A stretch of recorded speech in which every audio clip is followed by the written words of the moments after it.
Welcome everyone to this latest edition of the ORF series called Neighbourhood Scope, where we discuss countries in India's neighbourhood, our close partners, allies, and sometimes not such good friends.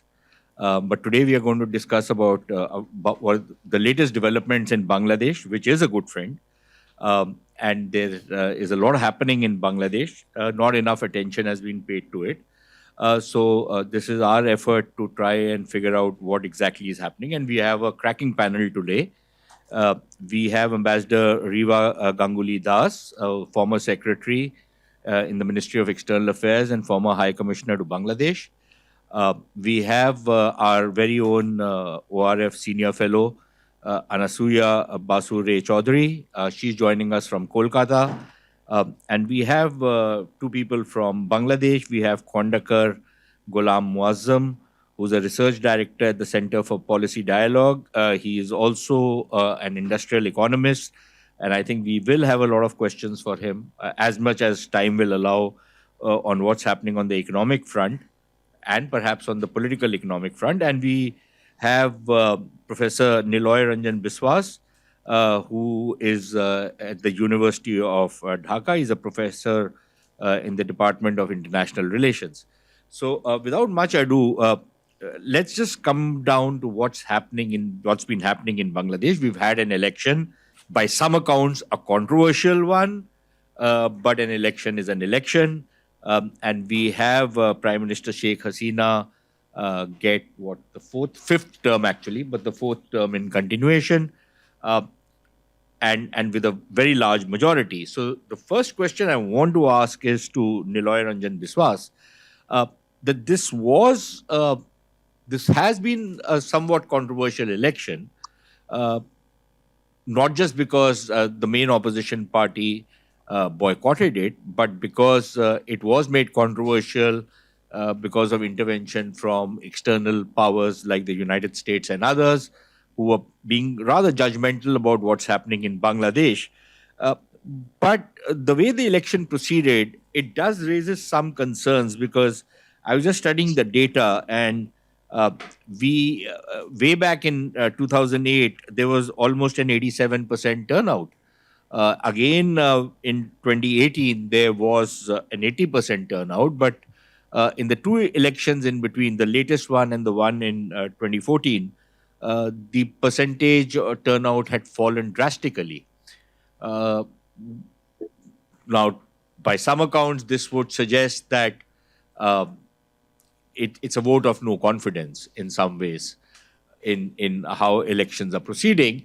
But nevertheless, we wanted a perspective from Bangladesh itself, and who better than Professor Biswas to tell us how he makes sense of what has happened in the election. Professor Biswas. Thank you so much, and I am honored to be part of this August gathering, and thank you so much for the invitation. And I also thank you, Chair, for the questions. But I would like to say, the word controversy, and also particularly, the vote for no confidence, I slightly disagree with these points, because if you look at all the 11 elections that we had happened, there are few elections which has been beyond controversy per se, if we put it in a quotation mark. So there are issues regarding participation. There were issues regarding in the previous elections regarding the list of the voters, electoral violence on various accounts. I think elections in Bangladesh and in many areas of South Asia have always been controversial. Yes, there might be some points, and you have identified some issues, particularly regarding participation. But I think it's also very much important that whether we consider this election as part of a continuation of the constitution of Bangladesh until or unless there is a change into it. So there are different political, of course, explanations regarding the characteristics of the elections. One can obviously do the, surgeries and explanations are provided onto that. But I think one or two very important thing is that what could have been the alternative of not having these elections, and sort of would that be inviting some sort of extra political forces to be part of the political governance system in Bangladesh. No, there are obviously better ways. There could have been better ways to do it. There could have been more political, understanding between the parties, and the opposition has one of the oppositions have, not been part of it. Yeah, those issues are obviously over there. But I think the most important thing is that to keep the constitutional obligations in the forefront of the discussion, and election as an important political event, but not the most important political event in the democracy. I think this is something that we need to understand, that whether election is the only milestone for the electoral democracy, or a democracy per se in a new reward system. So I'm sorry that, being a professor, I always bring the conceptual issues and all that. Also, I'm not a political scientist, more I consider myself as an international relations enthusiast. So in that context, I think, even if you consider the domestic and the international context, yes, you mentioned about the interventions.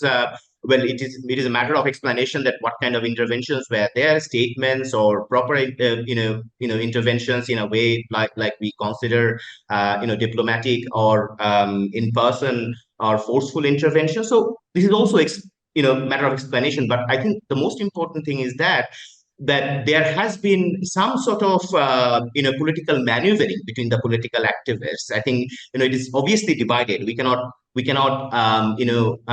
avoid the issue that the political realm is divided, and the division is all about that whether we need to keep the status quo political stability, and therefore because of the constitutional obligation, an election is a mandatory. The participation issue is very important. We have the official statistics, we have different other statistics. Yes, it's declining, but I think it's important to do a study to see that with the pace of the economic development in the global south, what is the rate of electoral participation by the voters in other countries. So 80% in one context might have been a scenario, but when the economic development has happened, when the urbanization and reverse urbanization has happened, and electoral days is usually a holiday, and there were political violence in some cases, and there were threats of political violence. So I think it is not only the non-participation of one particular political bloc that might have hindered the participation of the voters to come in. There are other factors as well. So it's broadly a picture of broader political governance rather than just participation or non-participation of one or two political blocs. So I think there are many factors. It's a classic case of analyzing from the political science perspective. But I think there are also the domestic acceptance of the aftermath of the election is that political stability to a large extent and status quo might have been appreciated by a significant large segment of the society. Of course, there are others who are not satisfied with this outcome, and they should be dealt with prudence and also collaboration between the different political actors within the country. Frankly, I think you sound very plausible, but you probably made some observations which would be somewhat controversial. But let me throw that at Dr. Muazzam. Would you think, as Professor Biswas seems to be suggesting, that yes, elections are a necessary condition, but they're not a sufficient condition? I would agree with that also.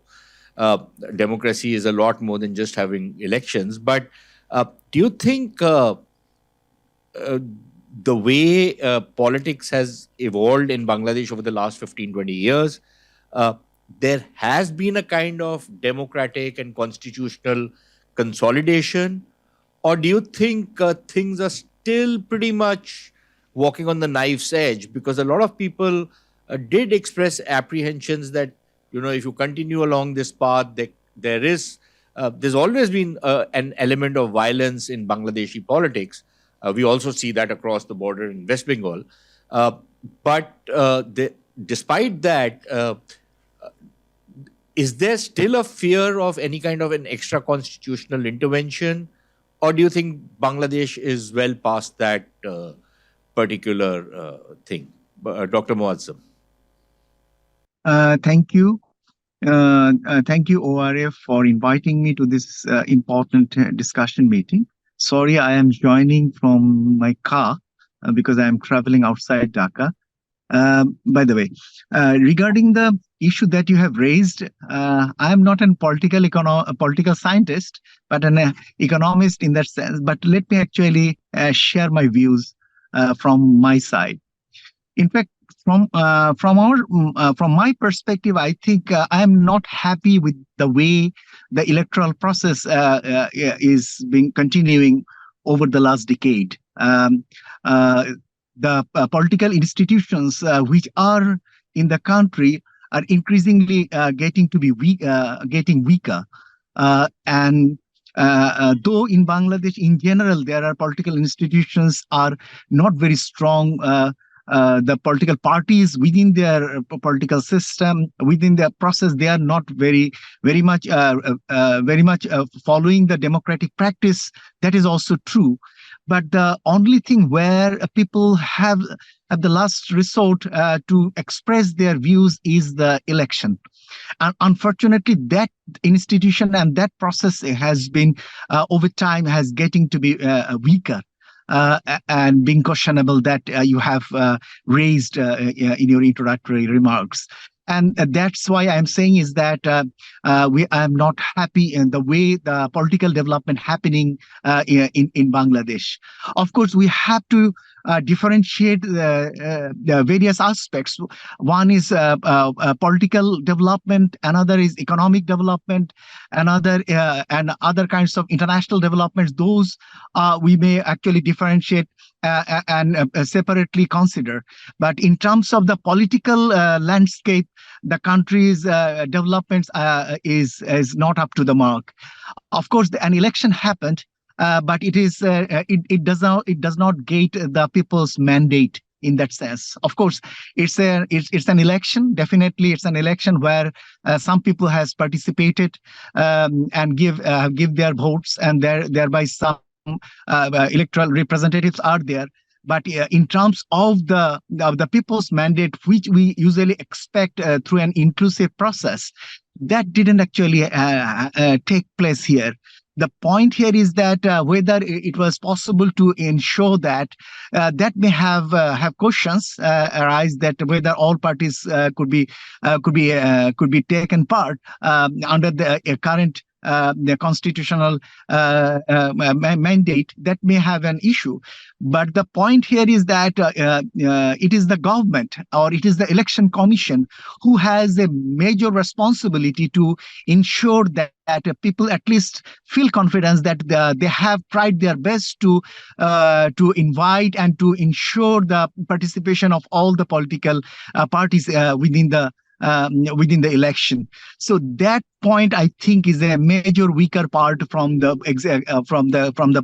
government as well as from the election commission point of view. Though they may say that they have tried their best, government is of course saying, and also the election commission is also saying that. But in a broader view, I think that is still remain an issue that all the since it is the responsibility of the election commission or the government in the power to give confidence to all the parties to take part in the process. That didn't happen. But as I said, that it's an election where the party get the mandate and it's in power. Another problem which may not be like in India or may not be like in other countries is that in Bangladesh it is rather quite extreme in the election process where winners take all. This kinds of problem is a very extreme situation that we observe in the country. In earlier elections, whenever the opposition who are in there and was in the power, they also take the same stance that if they haven't actually create much space for the opposition in the country, and the same is also happening in different accounts that that under the current times also that the oppositions didn't actually found much space there. But that culture we couldn't actually change much in terms of ensuring the equal presence an inclusive presence within the society, whether he's a loser or a winner. That kinds of culture we haven't yet actually been ensured, and that's why those who are in power like to be in the power in at any cost. That kinds of things are there, and still that culture is still there. So since I'm not a political economist, a political scientist, I don't know what's the solution there. But I'm sure that the whole political process, practice, culture is not what we usually expect in a democratic society. Ambassador Das, if I can turn to you, you've been in Bangladesh, you've seen how the Indian policy has been run out there.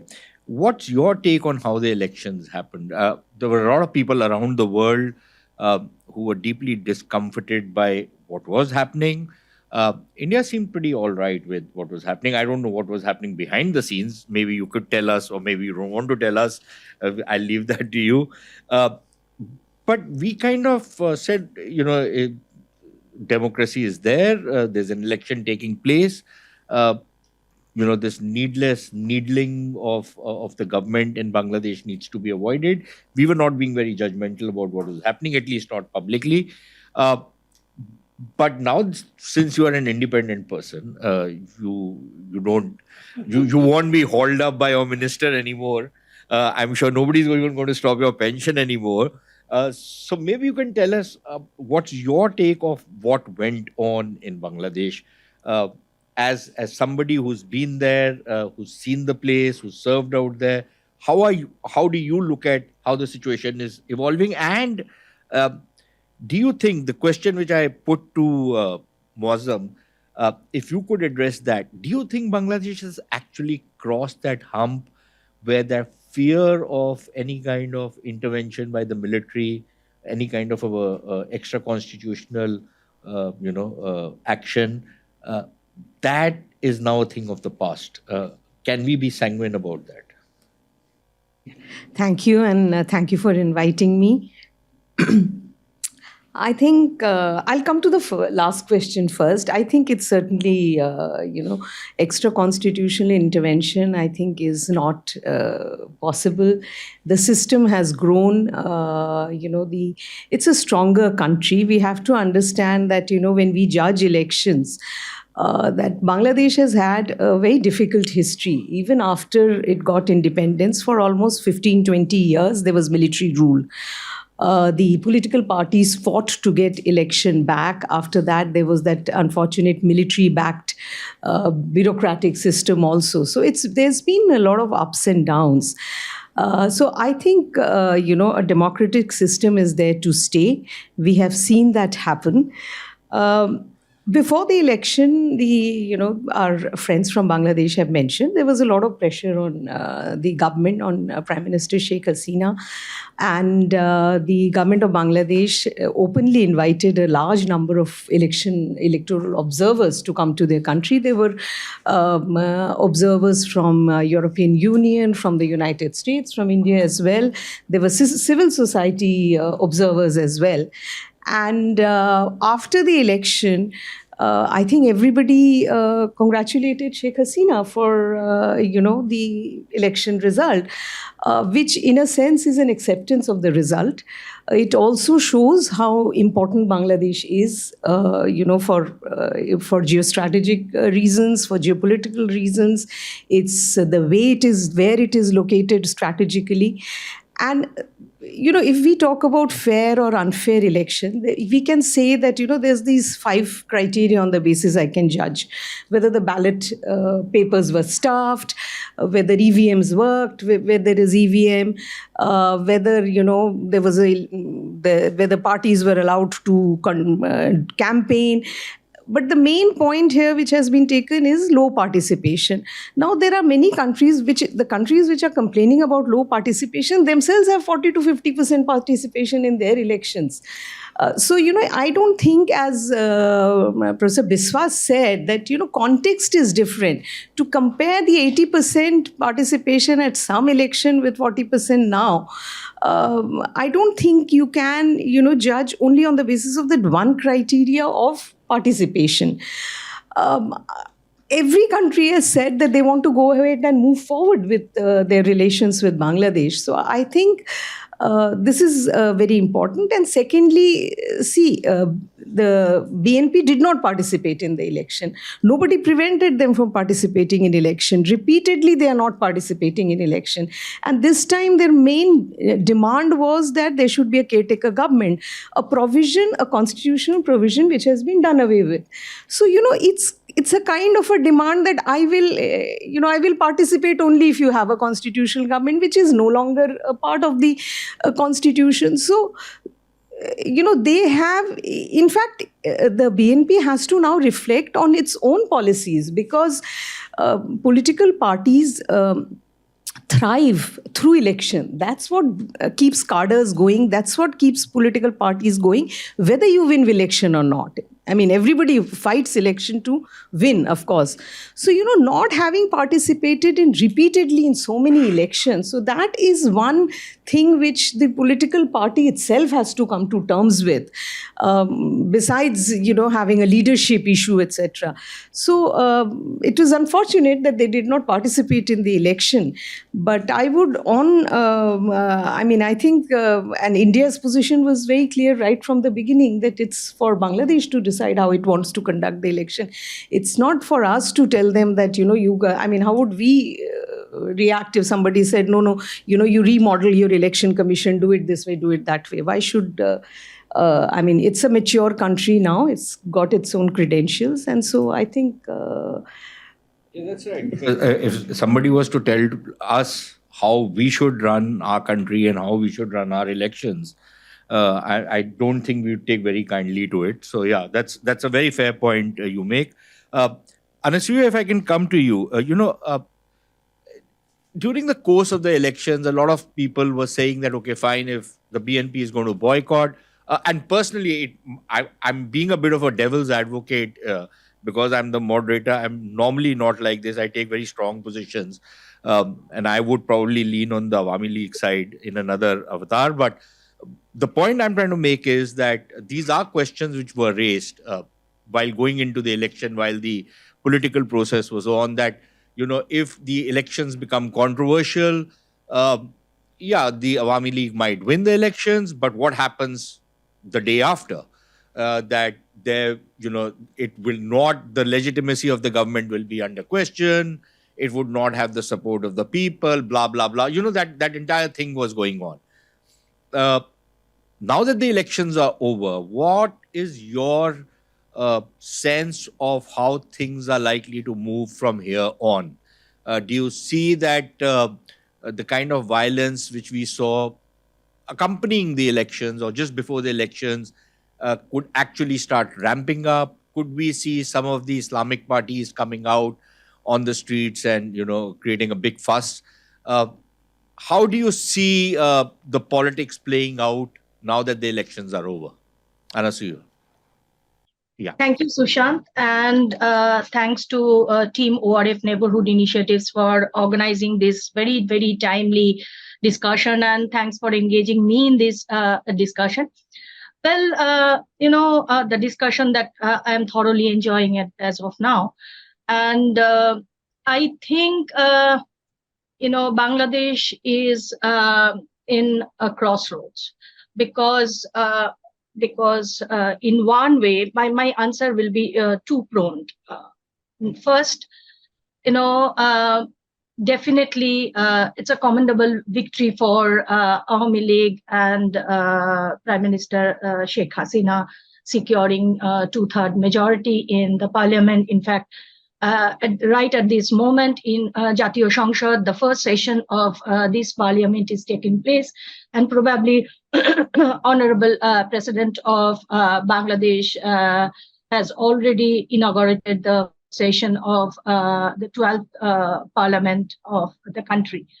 And so in one way, it is commendable. And as, Rivadi has already pointed out, that the demonstration of solidarity and acceptance of acknowledgements immediately after the results have been announced in public domain. the acknowledgements came from different parts of international community agencies as well as state actors. It is the symbol that, it is basically indicating that the acceptance of polling results of Awami League's victory. This is one perspective you can look at. But another perspective is the sheer challenge that Bangladesh has faced. In fact, before election was taken place, the challenge of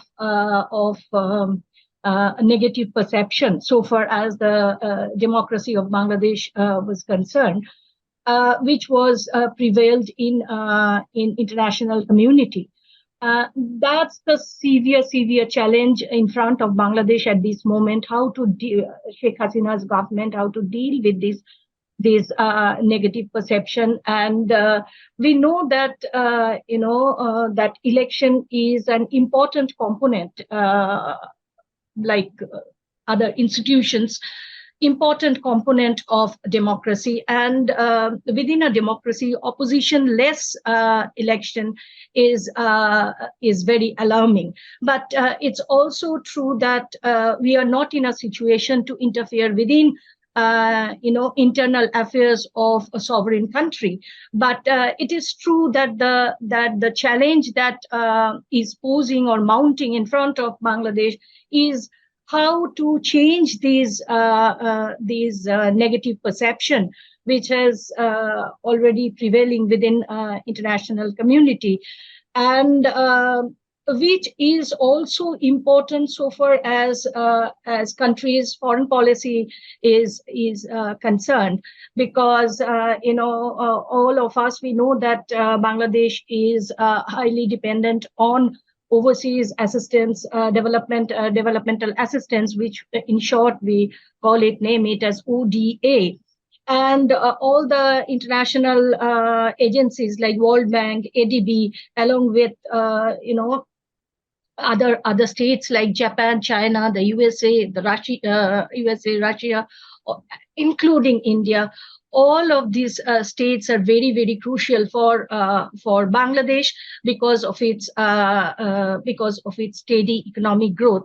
But now I think what Mozambique and also Niloy have identified, that the economic unrest or economic situation economic situation within Bangladesh just before the election happened. But it's also very important to keep it in our mind. The same thing it happened in advance in every 5 years before the election took place. And here also we have seen that the lack of economic reforms, lack of stability in economic growth, downfall of remittances, these are prevalent very much within the economic sphere of the country. So it is very important how to deal with these challenges, how to deal with the proper operationalization of other institutions apart from holding elections within a democracy. How Hasina government will, to what extent it will be, government will be able to deal with these challenges is really an important aspect to see in the near future. Actually, that's a good segue to go not to Professor Biswas, but to Dr. Muazzam. Simply because you've touched upon the issue of economics, and I think that's quite critical. Bangladesh has been held up as one of the success stories over the last many years, except for the last year or so, when suddenly there was this balance of payments crisis. Bangladesh had to go back to the IMF, but it's done reasonably well under the Sheikh Hasina government. They've, in fact, it's been one of the big success stories in South Asia, apart from India. Even so, how much of this is going to be sustainable going forward? I ask this question because the the model has come into question simply because some of the external shocks which came, Bangladesh was not able to handle it. It was not that anything Bangladesh had done itself which went wrong, but the way international politics happened, a lot of stuff happened which impacted on Bangladesh. How does this model now go forward? Because at the end of the day, the focus is only on one or two industries, the big focus, from whatever we can make out. And please correct me if I'm wrong. So is there any thinking on how this model is taken forward? Number one. Number two, if the economy does not pick up, then how does it translate onto the political side of things? Does that increase the discontent against the government, or does it continue to get another chance, a second chance, a third chance? How does that play out, Dr. Muazzam? Now, I think we can turn to the economic front. I think where this government has a huge success over the last decade, and that make this country came out from the least developed country category to a developing country category, and to be accepted by 2026, and it has become now a lower middle income country. But at the same time, what I like to mention here is that being in the power for a long time definitely has an advantage for a government in a developing country to understand the administrative processes, to handle the resources, to deal with the international partners. So definitely that has an advantage that this Awami League government has acquired and achieved and maintained. That is definitely is a great success. And based on that, it has made a very much macro level successes, whether it is in terms of the poverty alleviation, export growth, infrastructure development. So that we often mention. But at the same time, it has being in the power for a long time has a number of baggages as well, and this government has faced those challenges at the same time, and that I like to mention as a micro level challenges. For example, a major micro level challenge is corruption. And corruption in public, different kinds of public administration institutions where the private sector need to deal with, whether it is export-import, whether it is trade license, whether it is contracts, whether it is utility services, whether it is registrations. So everywhere there is a major challenge of corruption, and that has to face by the private sector quite acutely nowadays. And the same is also true for the bureaucracies. Having the same bureaucratic pattern under a same common political regime is also being sometimes problematic. Not for the big group of companies who are get the benefit of it, but the small medium enterprises who are the largest part of it, and they are actually facing the trouble nowadays. While we mention the success, in fact, it can be interpreted in the name of success of the big groups and big companies, not so much of the SMEs in that sense. So that is a major challenge for a country like Bangladesh. So for such a country, now the next level of growth and development will definitely. Sorry. So what I like to mention here is that the challenge for here is that the growth narrative here in Bangladesh is largely related to the large scale enterprises, big companies, big groups, and some external sector related companies, but not so much in terms of that can be interpreted in terms of SMEs, domestic market based industries. So there is a big difference and a big problem there. I think that problem this government couldn't actually handle over the last decade, and that need to be handled in the next decade. And that's why your query regarding the model issue come, that the model that the Awami League government has has followed in the last decade is to promote the private sector. Whoever actually delivered, whether it is large or small, it has promoted with incentive facilities, and that has delivered. So that is a positive, but at some cost, definitely, that we have observed. But the next level, where it is more related to inclusiveness, where it is more related to the reducing the inequality or the more SME participation, that couldn't be happen through that market model. I think now the government needs to change this model from a resource intensive market model to more of a competitive market model, and to ensure a competition, ensure transparency, ensure accountability in the whole institutional process. And that is quite found to be would be difficult, because a political government come with a mandate always has an advantage over taking such kinds of a harsh decision and very stringent decision to reform in the institutional process.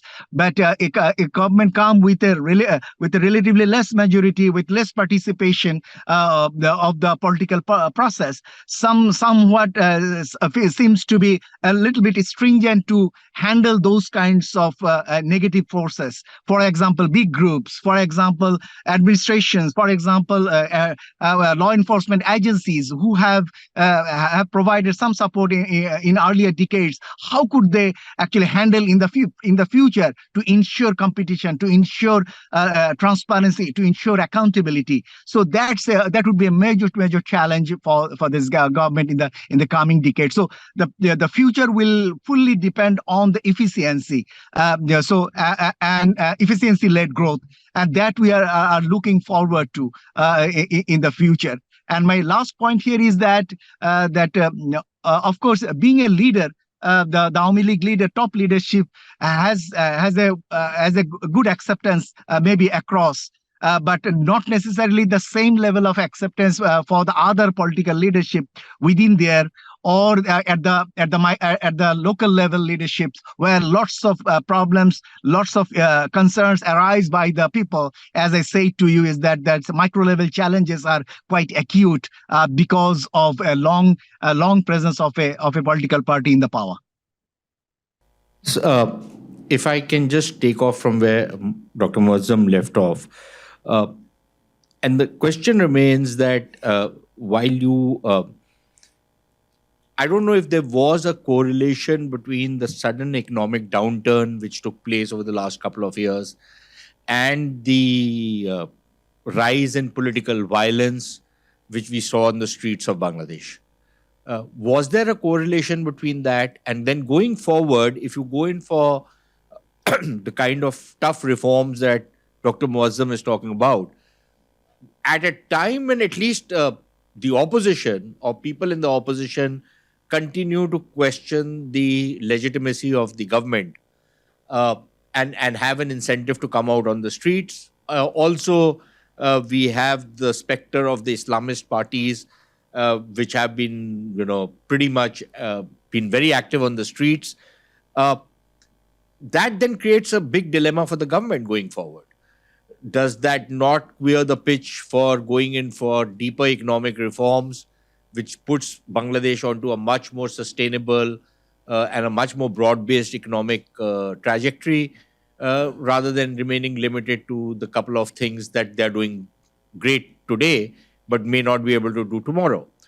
So how does this political economy part work out, in your view, going forward? Okay, I was thinking this is a follow-up question to Dr. Muazzam. But again, I'll try to, suggest with my 2 cents on this. I think, so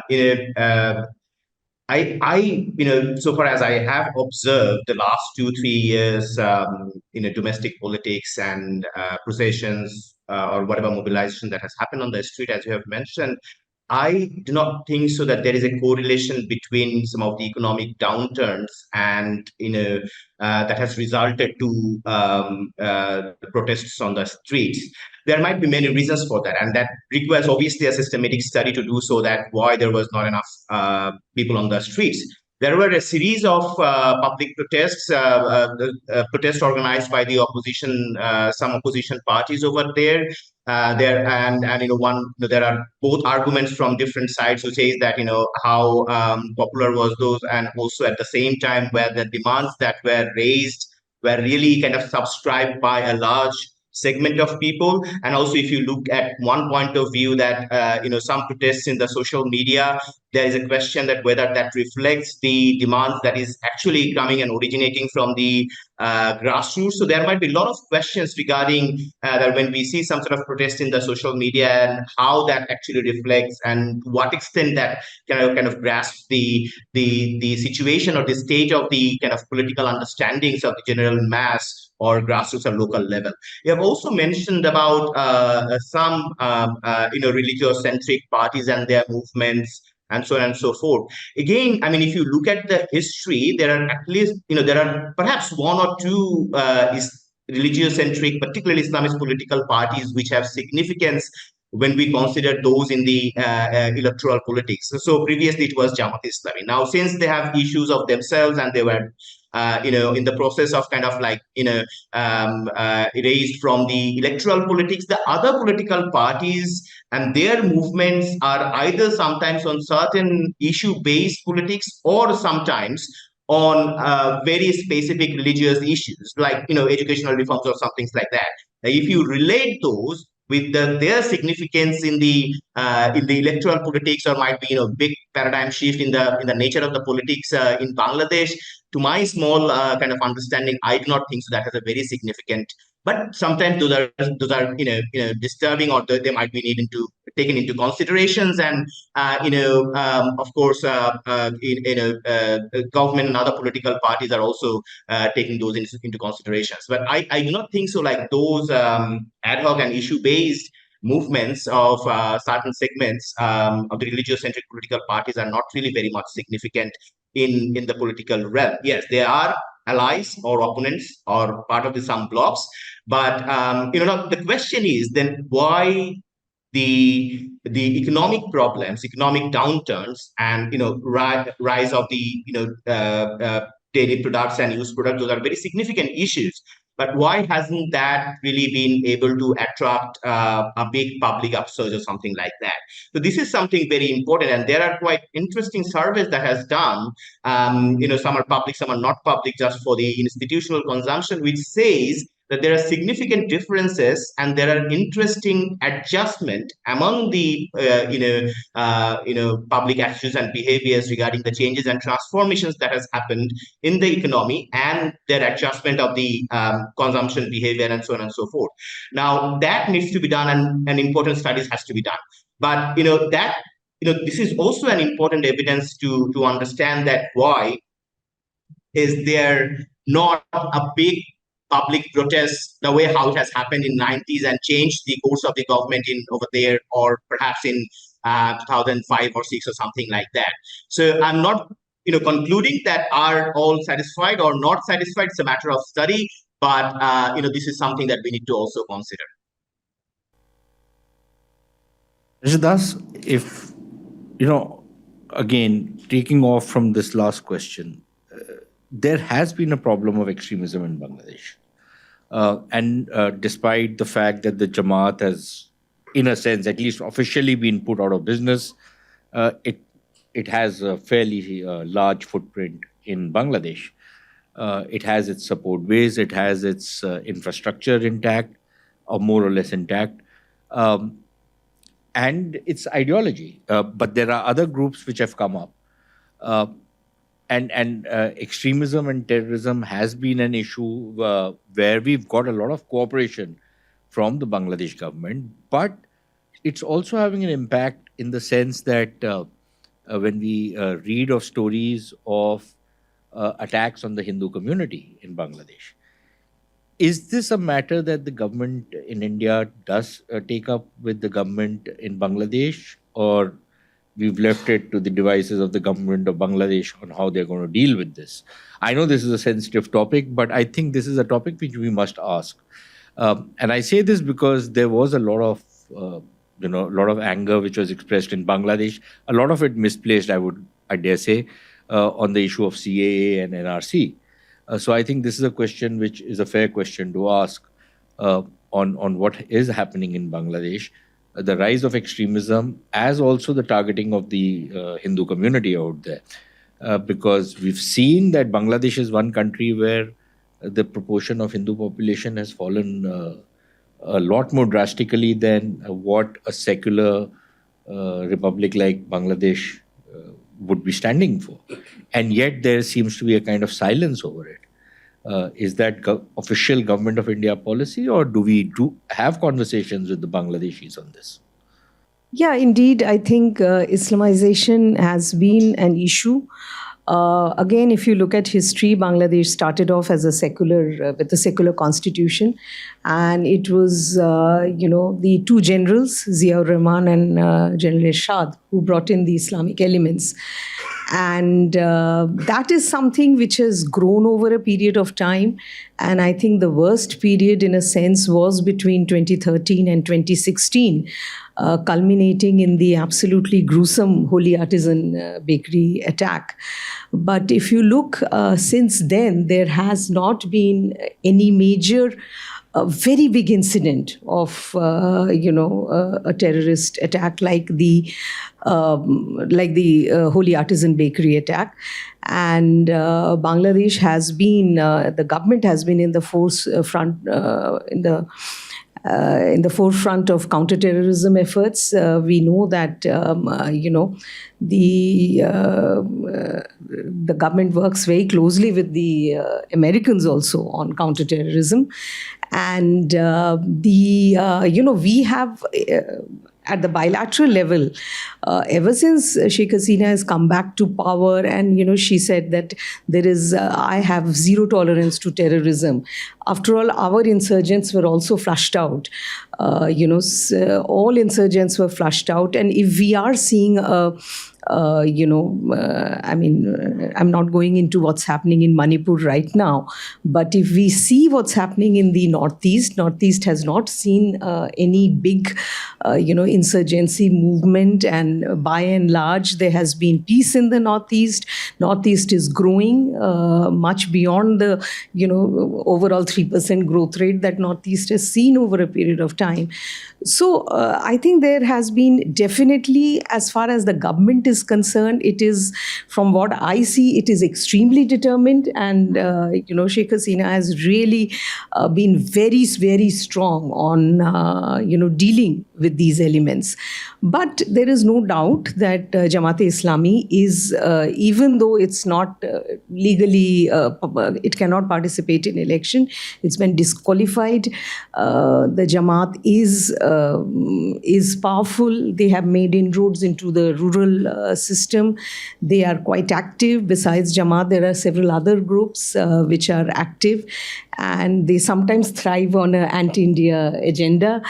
A lot of attacks on Hindu temples, Hindu congregations have taken place. And if you study each of these very carefully, you'll find that these have been often instigated by social media posts. Now, social media is a new, thing which a lot of people, we don't understand. One is, we often, in countries like India, Bangladesh, Twitter does not represent the entire worldview of the whole country. And in Bangladesh, of course, Twitter is not used. X is not used. It's mostly, Facebook. Facebook is very popular. People post things on Facebook. And from Facebook campaigns, you may get the impression that this is one big, campaign which is going on, which is not so. It is just a percentage of the viewpoint of people. So so one has to keep that in perspective. And definitely, the attacks on minorities has been condemned. And Government of India, if you see our embassies posts also, we do talk to the minority community, but it is also true that there are 32,000 Durga Pujas in Bangladesh every year. I think very few people in India know that. There is as much, Durga Puja hopping there, even in Dhaka city, as in, any normal city in India. So that atmosphere has been created where, the minority community is able to celebrate its most important festivals, and everybody participates in this festival. So, so I think, this is the government which has dealt very strongly with right-wing extremism, and it is capable of dealing with this. But that is partly what has caused problems for them with the United States, which seem to be backing the Islamists because of the lobbying which has been going on in the US, which is kind of strange because it seems that, they've hired the Jamaat and the BNP hired all the lobbyists to lobby with all the congressmen and everybody else. And the Americans kind of sleepwalked into saying that, why are you not giving a level playing field? They haven't said that in Pakistan. But they've been saying that in Bangladesh, even though, Jamaat-e-Islami is what, Al-Qaeda light or maybe Al-Qaeda heavy, I don't know, which is kind of strange. So I what America does, only America knows. But Anasuya, just to come back to you, we've spoken about the depressing stuff, but let's talk about the good stuff, which is the connectivity projects which have been taking place with Bangladesh, the economic cooperation which has been progressing. What is the future trajectory? What more can the two countries do together? What can we do better going forward so that we take the relationship and make it much more profitable for both our countries? Well, thanks, Sushant, for raising this very, very important and crucial question so far as the bilateral relationship between India and Bangladesh is concerned. And I am pretty sure that it will be continued in a good pace in near future, because both the countries are dedicated to strengthen their bilateral cooperation, enhance their age-old connectivity linkages, and also to open up new linkages for the betterment of people in the formal level. Also in the informal level, I can say, the opening of more numbers of border hearts, because we know that borderlands, this concept or notion of borderlands is very, very important for both India and also Bangladesh. So both the governments are in a position to open up more 15 more, border hearts on the border points along the 4,096 kilometers of borders that we are sharing with Bangladesh. And also, so far as important connectivity projects are concerned, we have just completed, much weighted, the connectivity links between rail links between Akhauda and Agartala, which is a very, very crucial link. The expanse is 15 kilometers, and it is crucial for India's northeast, because it's very close, adjacent to Tripura, and via Tripura, we can get the entire space of India's northeast. So we have seen that Hasina's government, how played very, very proactive role to be engaged in the trajectory of connectivity, enhancement between Bangladesh and India. Another important project is basically the development of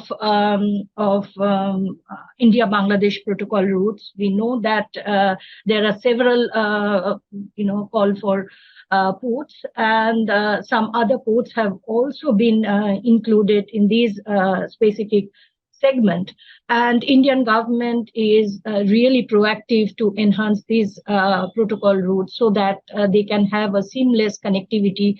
And it is also important to have multimodal nays of connectivity through which India can get access for its landlocked northeastern region to get access to Bay of Bengal maritime space, which is very, very important at this moment for India, because now the entire country is looking ahead towards the wider Indo-Pacific, and we know that Bay of Bengal is the stepping stone to get access to the Indo-Pacific.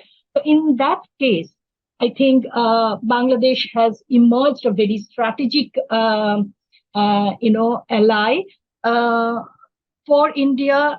But we know that India considers Bangladesh as a crucial natural ally. Why I'm telling strategic at its nature? Because Bangladesh's location as at the top, at the peak of the Bay of Bengal, and also at the confluence of Indian as well as Pacific oceans. I think it is very, very crucial for India, and also India's enhancement of bilateral relationship with Bangladesh is perfectly aligned with India's foreign policy directives like Act East policy and Neighborhood First policy. So these are very, very important, segments that India is actually is engaged in. But at the same point of time, I think it is also important to ask ourselves why anti-India feeling is increasing within Bangladesh at this moment. Because when we often visited Bangladesh, we faced this kind of narratives on the visibility of India within the public psyche. In compared to China, they are much more active to remind the presence of China within the society and public psyche. So this is a very, very crucial question we have to ask ourselves. And also, I have just come across a very interesting document published by Economic Relations Department very recently. Of the government of Bangladesh, which is showing that within the index of overseas developmental assistance, within the first 10 in the ladder, there is no mention of India. So will it be very, very important aspect in near future? That's a crucial question, though India is very actively engaged in the development aspects or the physical, connectivity projects for enhancement of, across-border connectivity. Another crucial question, probably Sushant, you have touched upon, that is the introduction of CAA and NRC within India, which has actually raised a kind of hue and cry within Bangladeshi society in one point of time. But I think I have come across several press releases where it has been identified that Prime Minister Sheikh Hasina categorically pointed out that that's the internal affairs of the Indian state, so nothing to be worried about. As she has mentioned a few days ago regarding the raising apprehension between India and Bangladesh, so far as Bangladesh bilateral relationship is concerned, so far as China's, Bangladesh's dependency on China is concerned. Again, Prime Minister Hasina, I think 2 days ago, has made a kind of press conference and reiterated the fact that there is nothing to be worried about Bangladesh-China relationship, because India should play its proactive role among its neighborhood. And Bangladesh is really, really looking forward to work with India for the betterment of regional solidarity. And another small point, but it is also very important so far as cross-border relationship is concerned, that's the sphere of trafficking of women and trafficking of other narcotics. In these particular segment also, our government, along with the Bangladesh government, both have come across a very, very important agreement which has been signed during 2015, and both the countries have agreed to work together to lower down this undocumented migration. So the SOP is coming up. And it's already there in Bangladesh now. It is India's turn to come up with an integrated SOP to counter these cross-border trafficking. Sushant? Honestly, a lot of that I've been hearing for the last 25 years. I hope something comes out of it now. So, okay, now I have to go into a Q&A because a lot of people might be wanting to ask questions, but something Anasuya said, so I am going to raise that question with both our Bangladeshi friends as well as Ambassador Das. You can go first, ma'am. And one, where is the anti-India feeling coming from? Number one. Number two, and very quickly, because we don't have too much time. So where is the anti-India feeling coming from? Number two, what does India need to do to take this relationship to the next level? And this the same question I'm going to put to Professor Biswas and Muazzam. So you can weigh in after Ambassador Das. Anti-India feeling is, comes from many things. One is a perception issue that, India is part of Bangladesh's domestic politics, which is what happens in our neighbors. Professor Muni is sitting here. So, you become part of domestic politics. And so the relationship becomes collateral damage of that. That's the first point. Second, there has been a long history of a section of society which positively encourages anti-India feelings. And this has been there since 71. If you read history, see how quickly the wind turned against India, even before, Sheikh Mujib got assassinated.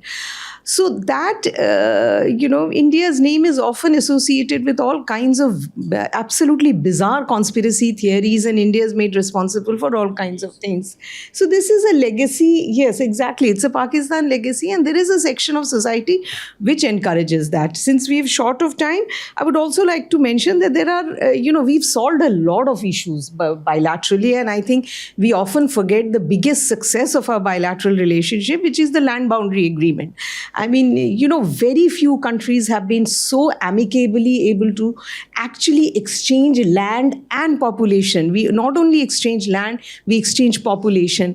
And we accepted the arbitration award, again, showing that we are not paying lip service to UNCLOS and, rule of law, but we actually implement it.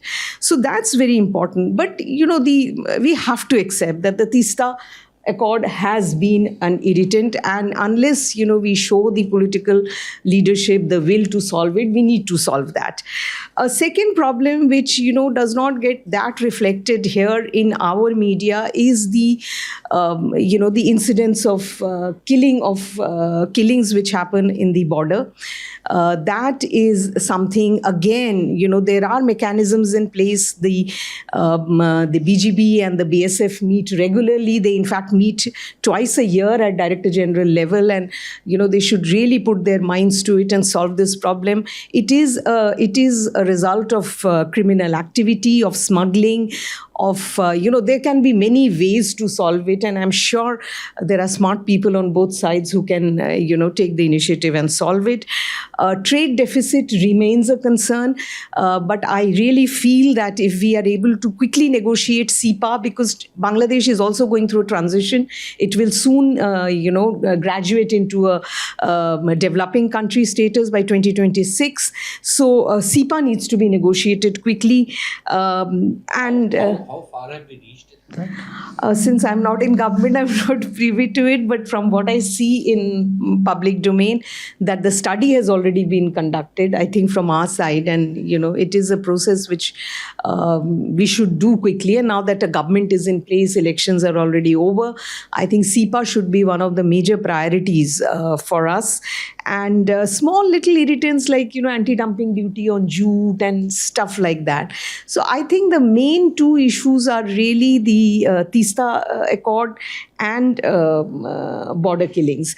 And let's not forget that by 2026, the Ganga Water Treaty will also come up for renewal. So, a timely renewal of that treaty will also be required. Professor Biswas?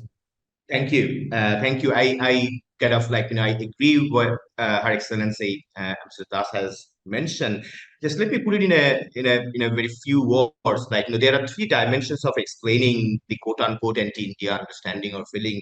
One is very historical and institutional. So post 1975, 15 years of politics is very important to understand that how politically and institutionally throughout the state that has been institutionalized in the mainstream politics in various ways, which is very important. And that psyche of anti-Indianism is mostly is still very much vibrant and as what we call post-colonialism. So it is post 1975 politics is also very important for us. Now the second issue is which is connected is the political understanding, political division, political framework, the way where India is a very significant as a natural ally, neighbor, crucial neighbor, a very big country, in South Asia is also very important, where the India card somehow in a politically right or a wrong way has always been the issue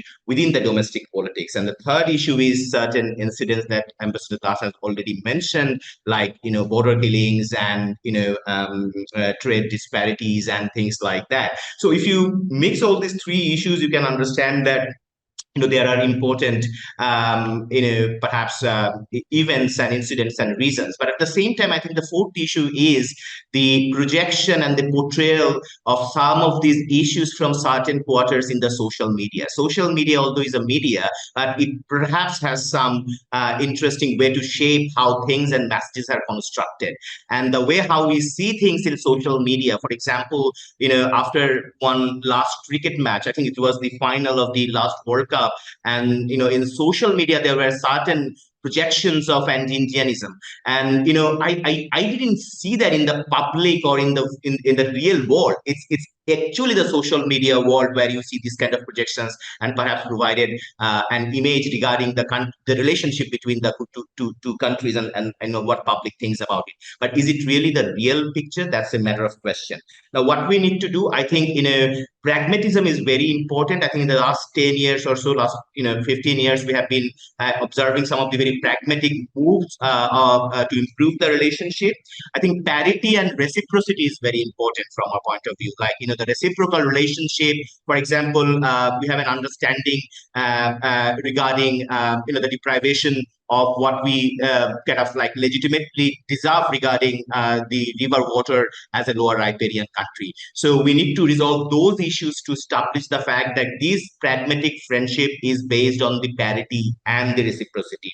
And of course, partnership, SEPA has been mentioned. I think, these are some of the issues that would definitely be very important, and more public to public, relationship is very important. So track to diplomacies and public diplomacy. Thank you.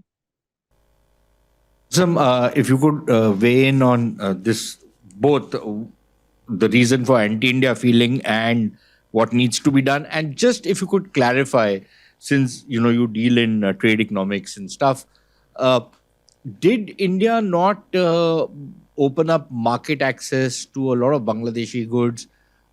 Did that go any distance in addressing this issue of trade deficit? Because anybody who studied economics knows that you can't completely address trade deficit. It's a part and parcel of how economics is run these days. So anybody who thinks that trade is going to be completely balanced, that's not going to happen anyways. And anybody who thinks that trade is going to be completely balanced between, say, a country like India and Bangladesh, that's also unrealistic. But within the parameters of realism, do you think the steps that have been taken so far on the trade issue, trade front, have addressed Bangladeshi concerns, or they haven't gone far enough? Dr. Muazzam. Let me actually reply your last question first. Just few days back, I have actually checked the India-Bangladesh trade data. In 2017, Bangladesh exported $700 million. But in 2022, I think it is near about $2 billion. So it has significantly increased. And this rise happened because of India's market access policy, which it provides to the least developed country. And Bangladesh include that. And Bangladesh has benefited for that, definitely. But at the same time, if you actually like to see the trade deficit between the two, the trade deficit has it was $7 billion 5 years back. Now it is $12 billion.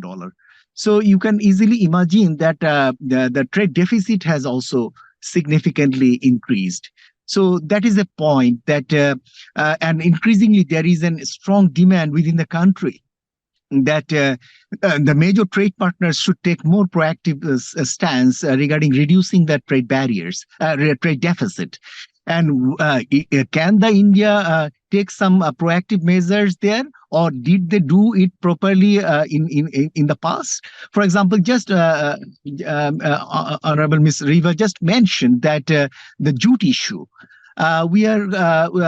Since I actually worked on the jute related issues as well, and I noticed that how India actually handled the jute related issue. It was raised politically, and has given, it was mentioned in two joint communique to handle it there. But finally it came out is that it is not under the jurisdiction of a political discussion. Rather, it has been shifted to the legal process. So that's somewhat found to be that whether it is actually making it a lingering process, or whether India could take more proactivism in this case of jute export to Indian market or not. So that is something that is there. And also, I could recall that there was a request from Bangladesh's garment sector to set up a warehouse in India. To export garment goods through setting up a supply chain within India. But that investment request was not been considered. So somewhat these are some of the issues that I could actually mention here. But of course, India is a major trade partner for Bangladesh, and some of the important agricultural products, then petroleum products, India is a major trade partner. So definitely that importance is there. But in terms of the bilateral relation point of view, I think India should can take much more proactive position to reduce bilateral trade deficit between the two countries. We also expect India's investments in Bangladesh. While we consider that what is the major challenge for India's investments in the textile garment sector, while China is making investment in Bangladesh, we didn't find much good answer that why India didn't come forward in terms of making investment in the textile sector here, while the other countries are making investments here in the textile sector. So some sorts of an issue there. And a good part of it is that two special economic zones have been allotted, area allotted, and some development is happening. So hopefully some investments will come. We expect that such kinds of investment will in the future will help facilitate enhancement of bilateral export and bilateral trade. So that is our expectation. Let me actually relate to the India's image in the country. I think it is always difficult for a big country to maintain its image to a small country. It's not so easy. Because the small countries often find it a little bit deprived of whether the big big country is actually adequately taken into consideration of its problems. For example, you may consider that the jute may be a very small issue, but from the Bangladesh context, jute is a huge issue. So you have to consider for a big country, it may be a very minuscule thing, but for a small country, it will be a very big thing. So that kinds of the relative perspective and views need to be taken due acceptance. And the killing at the border is considered to be a huge negative impact created among the people of such kinds of things. Though it may have one people or two people, but that doesn't necessarily mean that whether it is one or two, but rather as a huge negative impact created through those parts. Definitely, there may have some reasons for that. Similar thing is that we are long waiting for more connectivity between regional level. We feel that India is more interested on a bilateral level, but you can also realize that for small countries they always prefer to go for a multilateral approach and not so much comfortable feeling in a bilateral level. So while India may be feel comfortable bilaterally, we are rather prefer to go for a more of a regional, sub-regional level deal. We rather prefer more. That's why we are expecting more functional position of BIMSTEC. That's why we are more expecting functional position of BBIN. That's why we cannot say we were more expecting SAARC as a more functional organization within the region. So those kinds of regional, sub-regional cooperation, we rather prefer more. And we're still looking for a motor vehicle agreement between Bhutan, Bangladesh, India, Nepal. Let Bhutan come at a later stage, but that has not yet been actually finalized. So similar kinds of things we are looking for energy cooperation and energy trade. We look forward that India will allow its transmission of electricity from Bhutan to Bangladesh by making necessary revision of its transmission related law and rules. Where it is actually lingering for quite some time. While the Bhutan is ready, Nepal is ready, and we know that on principle India has also interest for that, but it has been lingering for quite some time. So those kinds of things have to be actually taken due diligence. As I said to you, those may be considered at India's maybe a small thing, but from a small country like us, those rather would be a big thing. The same is true for the handling the Rohingya issue. We also expect more proactive engagements of India in terms of handling the Rohingya problem.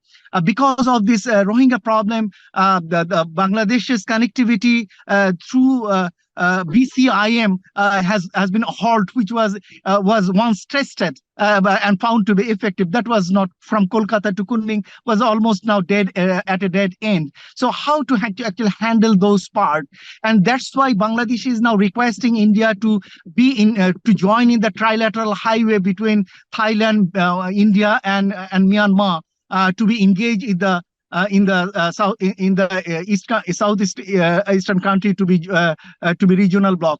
So what I actually like to request here is to understand the pains and the feelings and the importance of this very small narratives. What these small countries are actually taking it quite seriously, not from the country, from a big country like India. Definitely, they may say that it's an equally considered thing. But I think that for a country like Bangladesh to get a much more positive image and a longer term, of course, the relationship is quite firm, no problem there, and we appreciate that relationship. But I think for the peoples have that image and perspective, I think more active and more strong contribution and the more strong proactive engagements of the Bangladesh's requests and problems to be dealt properly.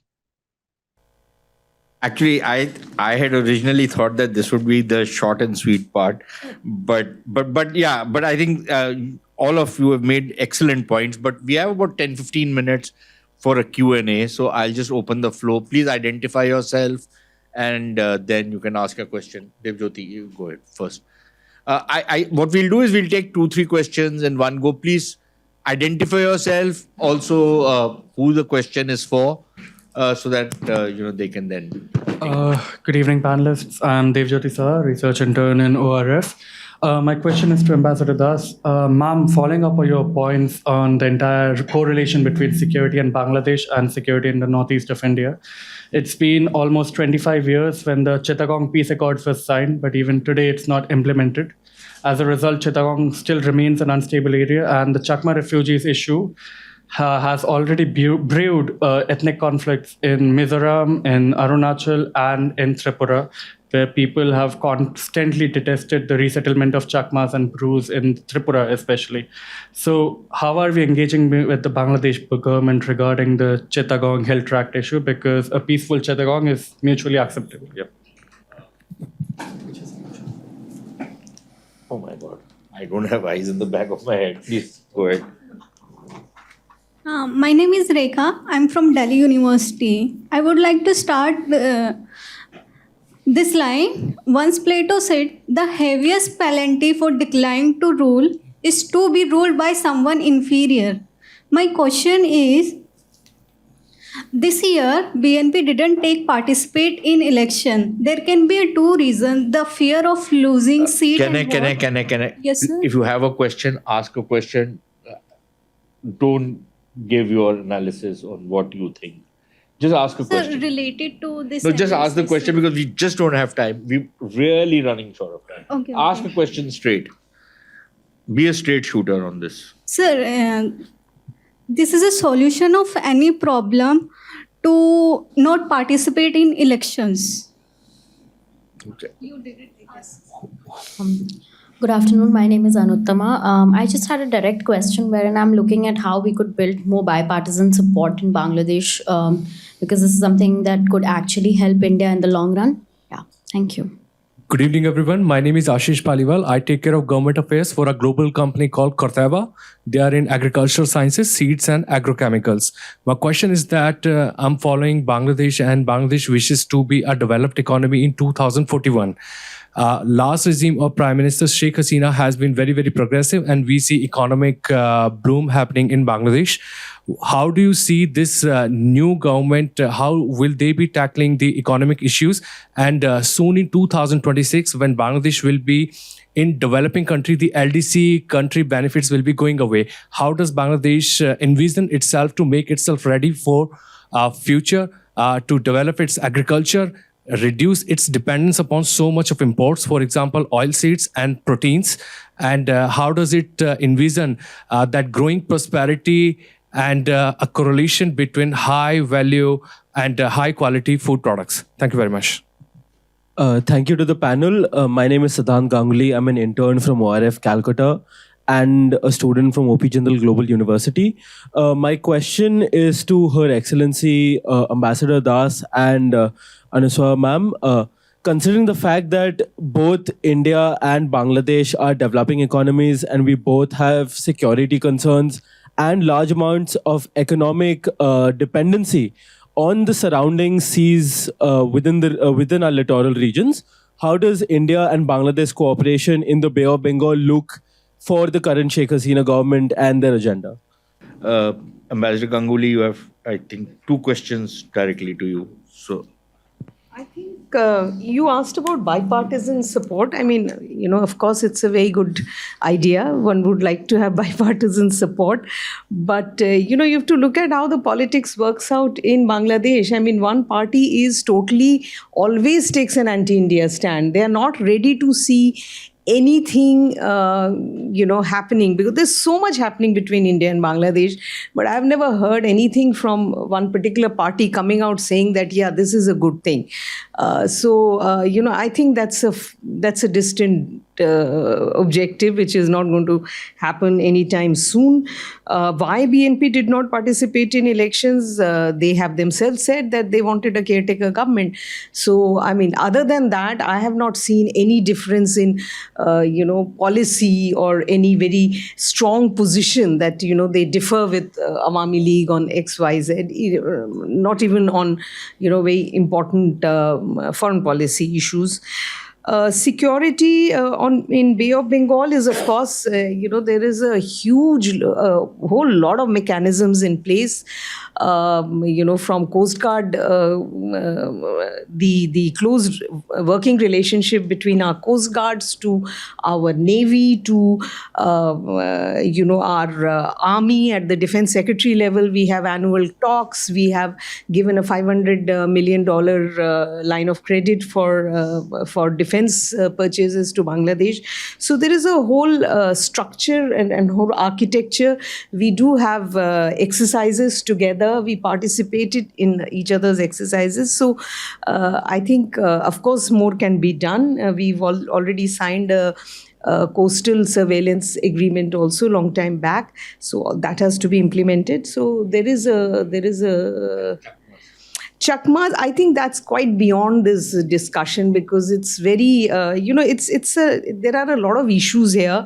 So you'll have to excuse me from going into it because, then we will take everybody else's time. I think it's beyond that. But definitely, there are tribal issues all over the Northeast.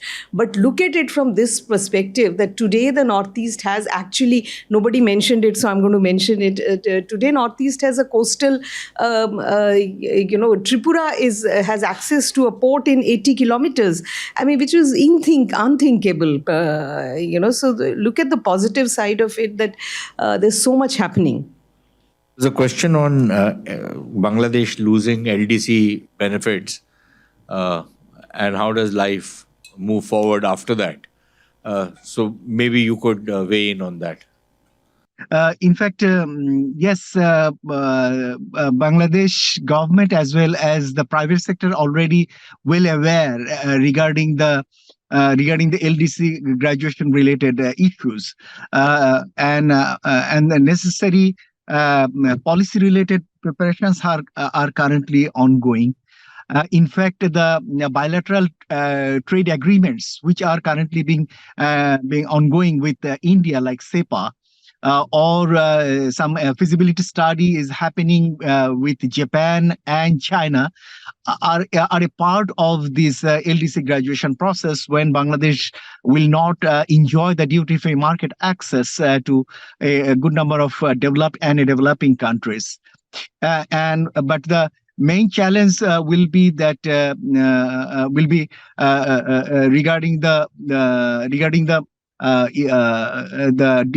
duty part, because as agricultural products, it has maintained a high level of duties to protect its domestic market.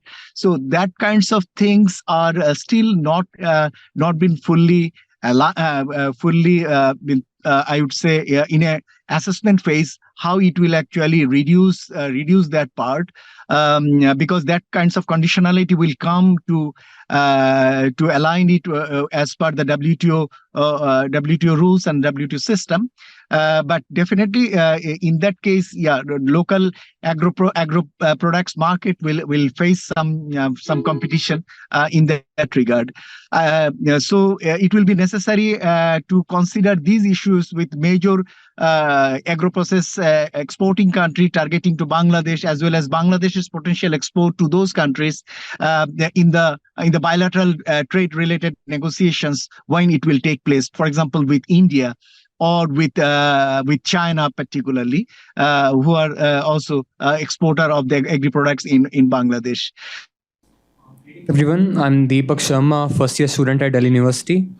My question is regarding the army's meddling in the internal politics of the Bangladesh. Bangladesh army also has a history of meddling in the internal politics of the country, starting with the General Ziaur Rahman, then the Bangladesh Rifles revolt of 2009, and lastly the coup attempt in 2011. And so as of 2023, what's the role of Bangladeshi army in the politics of the country? Does it still wields any influence in the elections? And how does the army see the relations with India? Yeah. Good afternoon. My name is Keshav Padmanabhan and I cover foreign policy for The Print. And my question is to Ambassador Das. Very short question. Has India planned for a post-Sheikh Hasina Bangladesh? Because she is a 76-year-old leader. And there is this feeling that we go all in with the Awami League. So is there any foreign policy idea or plan for the post-Sheikh Hasina future? Thank you. Good evening. My question is to Dr. Moazzam. Maybe Professor Vishwas can follow it up. Is that because of the obvious demand? Now, Dr. Moazzam has already touched this issue, so I just want to know, as per you, what more the current government could have done, other than or the sort of accepting the demand of the caretaker government, which is neither constitutional nor is a term or very followed all across the world. The elections are conducted by the incumbent government everywhere, barring few cases. What more the current government could have done to reduce this impasse? Final, I'll give Moazzam the first go. No, we're ending now. Because then we have Professor Muni also wants to say something. So Moazzam, can you please go forward? Then it'll be Professor Biswas and then finally Ambassador Ganguly. You see that it is not the issue that whether BNP is actually taking part or not. Rather, the electoral process has been questioned for quite some time. And this has started with the Election Commission, its role over time, and how independent role it has played in the due course, and what sorts of influence in that process of in the election setting process, and how much influence there of the government. So those were created some sorts of a less confidence over the whole process. It is not BNP per se. I think that kinds of a less confidence has transpired across the people from all the countries. So it is not BNP who actually participate or not. Rather, the process, whether it is can be considered confidently or reliably. As like that in India, while often we refer to that, Election Commission duly do their duty. So that kinds of issues came. For example, some of the political parties had given the registration, but those parties always found to be questionable, and even they are taking part in the election, they didn't do much good there. And while the others also, who have a rather better people's representation, didn't get the election commission's registration there. So that also have raised that whether this process are happening and due diligently or not. So I am actually raising the issue of the whole electoral process, and that has been weakening consecutively over the years. Okay. So I think there are quite a few questions or comments, but I'll restrict myself to one thing. I think in the previous round, when Mr. Rekha was suggesting that, whether no participation is a solution, I think that's a very big point for the broader political framework, political governance in Bangladesh, that whether no participation is a solution for this. I think it's difficult to find out, but to my opinion, it's more about growing the confidence. I think there are significant political fault lines that has created the divisions among the political blocs, and that includes the identification and the recognition of 1971 liberation war. And at the same time, 1975, Father of the Nation, and even the assassination attempts and the recognitions and non-recognitions on our current Prime Minister. So keeping those in mind, and there are lack of confidence between the big political actors, I think it's very difficult to kind of identify. So I know that institutions are important, electoral processes, Dr. Moazzam has mentioned, but at the same time, I think it is the confidence between the political actors are also very significant. Otherwise, we will probably not have, quote unquote, free and fair elections in that context. There's one question regarding the military's role. I think over the years, since 90s and then afterwards, I think we have changed. We have observed significant changes. There were events where military has meddled into politics even after 90s. I mean, we understand 2007 and 8 special caretaker government and all that. But even after that, in all throughout these years, there were certain very important events that has significantly influenced military's roles to more professionalism, institutional development, and also personal capacity development. Bangladesh's continuous role in the UN peacekeeping operations is one of them that we understand, and at the same time our strategic and defense cooperations with our neighbors and other friendly countries. So those have significant impacts on Bangladesh, and they kind of now understand that the armed forces, that why it is important to be more professional and to keep themselves in their own work than to other areas. But as like that, we cannot definitely think that military is out of politics if you consider the statements of Otto von Clausewitz. So that kind of influence is significantly there, but I do not think there is a possibility that we can return back to 1990s. Finally, on the Indo-Pacific issues, there was one question as well. I'll put one word. I think Bangladesh's foreign policy, and in the last 15 years, and the forward-looking one that we'd like to see is more of an interesting. There are many terminologies like soft balancing and others, and as well. But I see that there is a very pragmatic soft balancing opportunities for Bangladesh in this area, where we can obviously keep our national interest and at the same time mutual interest of the regional partners and friends, and we can steer the foreign policies in that way. And for that reason, we need political stability. We need our economic development, and that is the priority that the current government the Prime Minister has mentioned in its first press conference immediately after that. I think if we can do that, and there is a spillover effect, and you can maintain that to improve the human development records that we usually have and we want to facilitate, I think those combination of both macro development and our records in the human development will definitely help us to aspire, not only for us, but also play a very constructive role in the regional development processes. Thank you.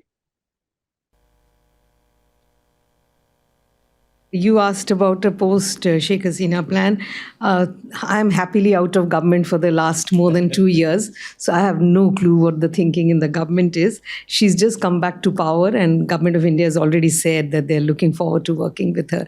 So I think we are quite set for the next few years. But, okay, so if you're not ready to answer that, I think before I give Professor Muni the last word, if I can just add on to the question which was asked. Ultimately, there will have to be some succession. Nobody lives forever. And as of now, Bangladesh, and I'm not saying that this is anybody's fault, but it just seems to have become what is virtually a one-party state, with no real clear line of succession or an heir apparent in that sense that, somebody who's ready to fill in the very big boots of Sheikh Hasina. So what follows from there? So that's the $1 million question which was asked, which... Sushant, that's exactly my worry is. I mean, that's where I wanted to raise this question, and it has come out of it. I am not worried about Hasina as an individual. It's unfortunate that the line of leadership is not clear in Awami League even now.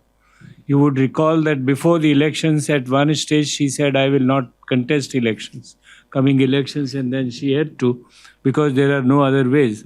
But the matter I'm worried about is, and Riva would also kindly help us enlighten, I'm really puzzled, what is the actual percentage she has won with? Is it, I know nobody knows, but why it comes to our mind, the Election Commission initially announced 28%, which was within moments raised to 40%. Now, if it is 28%, I'm really worried.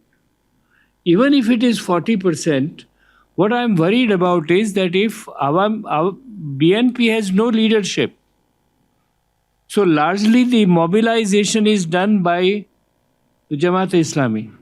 Largely, I assume, I may be wrong. Now, if that be the situation, I expected, frankly, while elections were going on, I expected that she should at least get somewhere around 50% of the votes. And my problem is not legitimacy. My problem is politics, as to how really the Awami League would manage the coming elections again and again. And not only coming elections, these 5 years, because if this is what your capacity to mobilize is, even if you mobilize 40% without anybody else contesting the elections, it's not a very great situation. Therefore, it is a matter of worry. I mean, all other bilateral relations, etc., even China balance we can talk about. My concern is that how long can it go on? A somber note, which is why we don't normally get professors to but that's, I think that's a very valid point which Professor Muni has raised, and something which should be concerning everybody. But on that somber note, and hoping that things do work out in the future, many thanks to Dr. Muazzam, Anasuya, Professor Biswas, and of course Ambassador Das. Thank you all for being out here. We hope to have you again in the future. Thank you very much for being part of this series. Thank you, Ambassador Das, and thank you, Professor Muni, for the last word which you did. Thanks a lot, everybody.